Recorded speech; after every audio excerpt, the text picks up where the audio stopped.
Hey everyone, Pastor Stan again, bringing you personal testimony time. That's right, from Pastor Stan. I did receive a liver transplant, and so I'm going to talk a little bit about how that all happened and how I got to be where I am today, back home, safe and sound.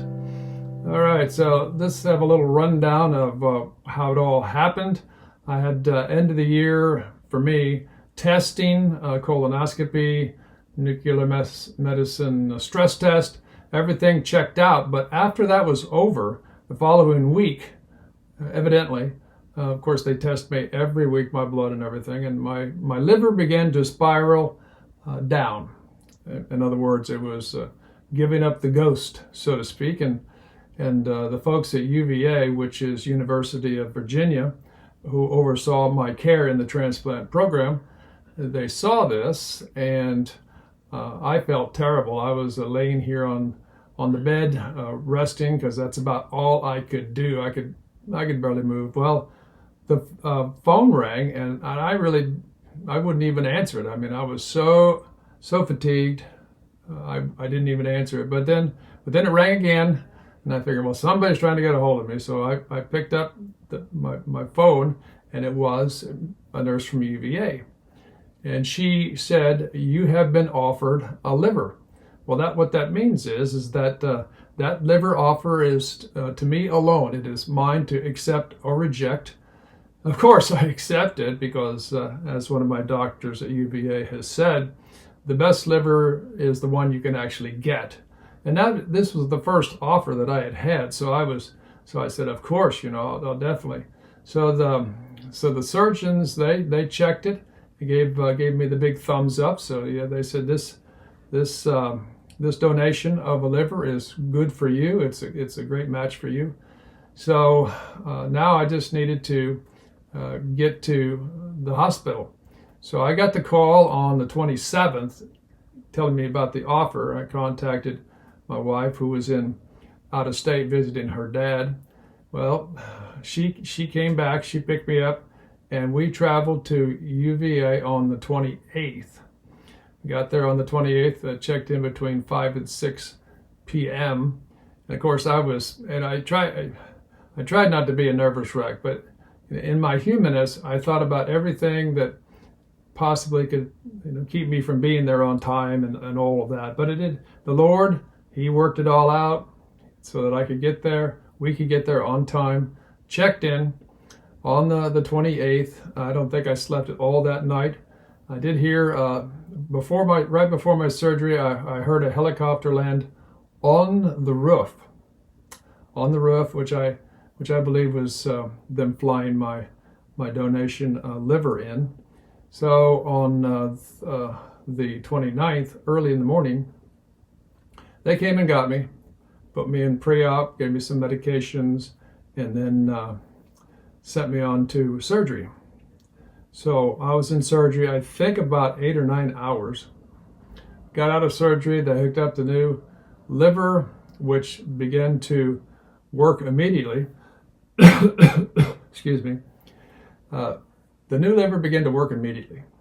So I was very, very glad about that. And so I went to ICU.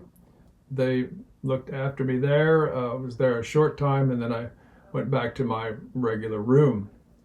Well, it was a bit of a whirlwind, but the surgery worked. My balance improved immediately. I stopped taking all of these other medications that were keeping me alive until I could have a transplant. And the operating liver, it fixed a lot of those problems immediately, like balance. I could not stand up for the life of me in a straight line before, but now after the transplant, I was able to stand without weaving. I could stand up straight. It was great. My balance had returned, and so, but obviously they'd had to cut all those muscles in order to get to my old liver and pull it out and put the new liver in. So those had to heal back together, and that was rather painful. So So I did suffer some pain, all of that. I just learned how to get up and how to get down and all over again. But my balance had completely returned. It was just remarkable. It was amazing. So then I was in the hospital there for a few days. My wife was with me the entire way, got training, because the steroids I took drove my blood sugar up, and I had to learn how to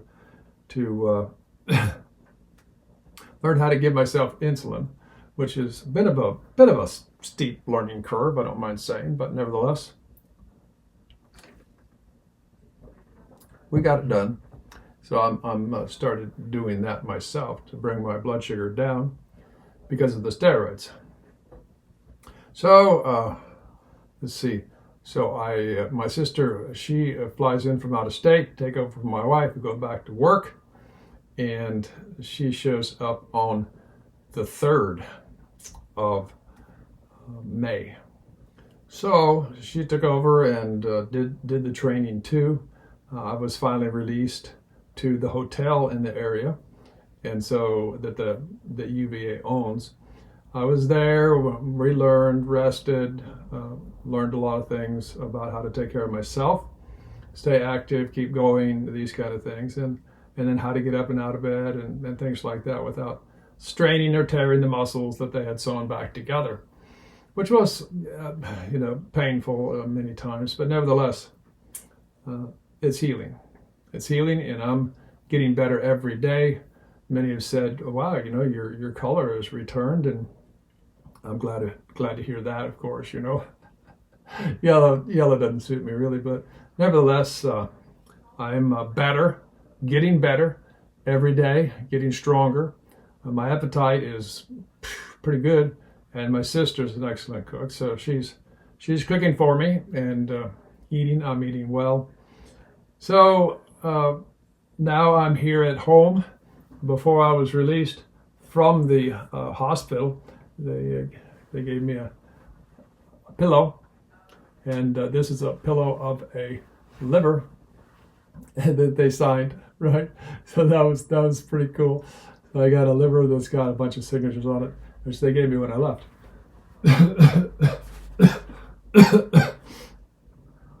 So what does that mean? Well, it means that obviously the Lord did a miracle, because I was not sure I was going to make it on time. I had all this anxiety, is there going to be a problem? All of those kind of things, they enter the mind of the humanist, even though I knew the Lord was going to take care of me one way or another, and that he had kept me alive all this time because he has, according to his purposes, more work to do for him, especially as his spokesman.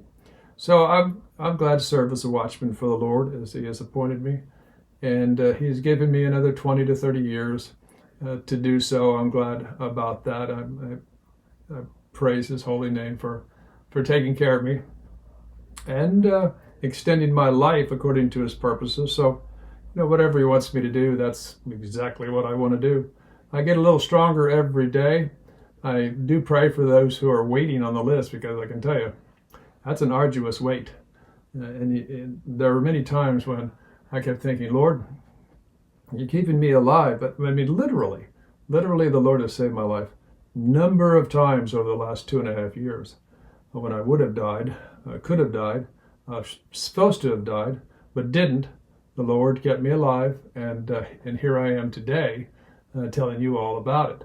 So the Lord did a miracle, and just at the right time and the right way, this liver showed up, and it's working, and I'm going to take care of it the best of my ability, as the Lord has provided. So that's the whirlwind of what happened. And then let's see, we came back and home, my sister and myself, recently, I guess 2 or 3 days ago, got back here to where I live, and it's been great. I'm so thankful to the Lord today that he has spared my life, given me a new lease on life, as you will, and showed up at just the right time according to his plan. Not early, not late, just right on time, testing my faith, of course, but nevertheless, I never stopped believing that the Lord was going to take care of me one way or another. I mean, after all, who are we talking about here? We're talking about the Lord God who created everything that existed, and he can do whatever he wants to with what is his. And people can say no to him, but, well, okay, most people do say no to him. I will say that. The followers of Jesus are very small in number, those who actually learn from him and follow his ways and the way he does things. Almost all of the world follows their father, the devil, and of course they're after money, 15 minutes of fame, all of those kind of things. But the followers of Jesus can't be like that, because we're supposed to be being made in his image, like him. So I just say all that to say this. I am grateful the Lord spared my life all those times and given me a functioning liver now. It's working, and I've dropped all these medications that I was taking before. Don't have to take them anymore. So I'm grateful. I'm very grateful today that the Lord has been so good to me. So that's my personal testimony on my liver transplant and how I got to be where I am today. So if you're struggling out there and you're saying, I don't know if I'll ever get a transplant, or I don't know if I'll ever get healed, or whatever, know that if you, like me, if we commit ourselves completely to the Lord, not one foot in the world and one foot in the kingdom of God, or try to do that, if we will give ourselves completely to Jesus and follow him, then God will take care of us. He absolutely will. It will try our patience, try our faith, but we will know that we're under the care of the great physician in heaven, who can do whatever he wants to with what is his, which is what he's done with me. And I pray he will do also with you. So the first step in all of that is to give up my old life in the world and give myself completely to Jesus. If I can do that, then I know that God will oversee my care and he will take care of me. So, I mean, after all, like the thief on the cross, Jesus said to him, today you will be with me in paradise.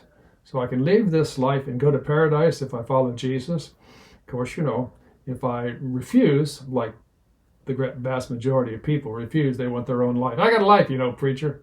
Well, then you're going to end up in the long line on the way to the hot place on the last day, if that's you. So my counsel is, accept Jesus. Know him, love him, serve him, commit yourself to him, suffer for him. After all, I mean, he suffered for us, didn't he? So that's my personal testimony about how I received a liver transplant. And I'm looking forward maybe to get back on schedule next week and start teaching out of the Bible again. So I just want you to know that I love you. Thank you for all of the care and concern and prayers that you have prayed for me. I'm not out of the woods as far as, I need lifetime care. I'll be attached to the hospital, but take my anti-rejection drugs, organ rejection drugs every day. And overall, live the life that God has intended for me according to his purposes. All right. So, my friends, it's been good to be with you on the Pastor Stan YouTube channel. Once again, giving a personal testimony about how I, that's right, Pastor Stan, received a liver transplant. All right. Love you all, and I'll talk to you next time. And as always, like and subscribe. Let's get this out there to others who are suffering. Love you all, and we'll talk to you then. All right. Bye-bye.